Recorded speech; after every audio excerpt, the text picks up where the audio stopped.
Have you ever gone through a hard time where you needed somebody to help you out?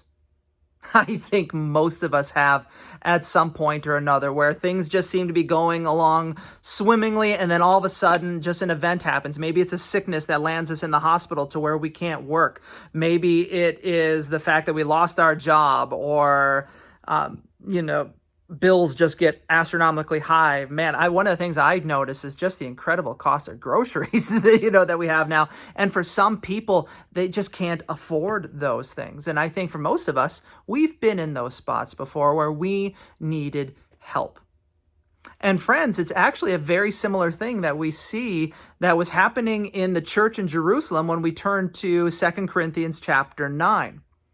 And so in 2 Corinthians chapter 9, what we see is that this picture of the Jerusalem church is one of incredible struggle at this moment. Ever since the church was formed in Jerusalem, there has been this persecution that's been coming along from the Jewish nation, from Rome. And so the church in Jerusalem was struggling financially. They were being cut off from their jobs, alienated from friends. They were taken away from just the regular social structure that was there, and they were left on their own, and they were struggling even to put food on the table. They needed help.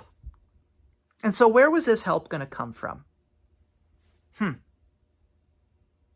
Amazingly enough, what we see is that God orchestrated his church to take care of this need. And so the Apostle Paul was writing to the church in Corinth. And if you're familiar with the books of 1st and 2nd Corinthians, the Corinthian church had some issues. But here is one of the areas that we're actually going to see the Corinthian church responded in a way that caused an incredible moment of thanksgiving to take place. And so, how is this all going to happen? The Apostle Paul actually reached out to the Corinthian church and said, we as the church need to give a gift of money to help out our brothers and sisters. And so as Paul was talking about this issue of what it means to be a cheerful giver, one who is looking to give to the Lord, to give to others as a way to honor God and bless others, not doing it because we think that we have to, right? Paul goes on and says, now there's an incredible blessing when we give to God and others cheerfully. And so there's a couple things that we need to know from this passage. So I'm actually going to start reading in verse 6. I'm going to jump around a little bit, so make sure that you keep up with it. Verse 6 starts with this, where Paul says this: the point is this, whoever sows sparingly will also reap sparingly, and whoever sows bountifully will reap bountifully, right? It's not necessarily saying that we're going to get stuff back, but we're going to, like in our money, but we're going to get to see God honored and glorified in a lot of different ways. Each one must give as he has decided in his heart, not reluctantly or under compulsion, for God loves a cheerful giver. And God is able to make all grace abound in you, so that having all sufficiency in all things at all times, you may abound in every good work. God is the one who resources us. God is the one who allows us the ability to give. Now, what happens when we do give? I think is the part that Paul wants us to look at today, and that God would want us to look at today as well. Where he says this, I'm going to skip down to verse 10. He says, he who supplies seed to the sower and bread for food will supply and multiply your seed for sowing and increase the harvest of your righteousness. God gives us all the supply that we need to be able to invest to see kingdom growth take place, right? That's what verse 10 is saying. You will be enriched in every way to be generous in every way, which through us will produce thanksgiving to God.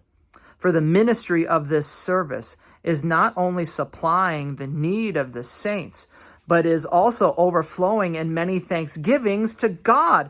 By their approval of this service, they will glorify God because of your submission, flowing from your confession of the gospel of Christ and the generosity of your contributions for them and for all others, while they long for you and pray for you because of the surpassing grace of God upon you. And then Paul ends with this: thanks be to God for his inexpressible gift. This passage is really saying that because the Corinthian church is giving to God to honor God, there's going to be a twofold thanksgiving that's going to happen. We thank God for the provision that we're able to give, but what it does is when we're actually able to give to people, what is their response when they see how God is so miraculously provided? Paul is reminding them of saying it actually produces in them a spirit that wants to seek God out of thanksgiving. And so we can be generous in those ways. And so, friends, you might know somebody today who needs the touch of God in their life, who needs a provision.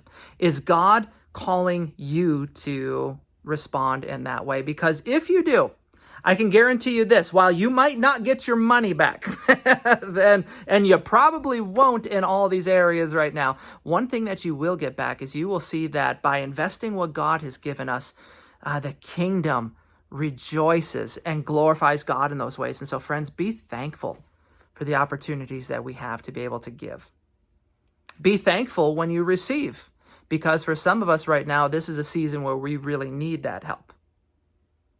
Either way, Paul is reminding us that all of this produces thanksgiving to God because he alone is the one who provides in all these ways.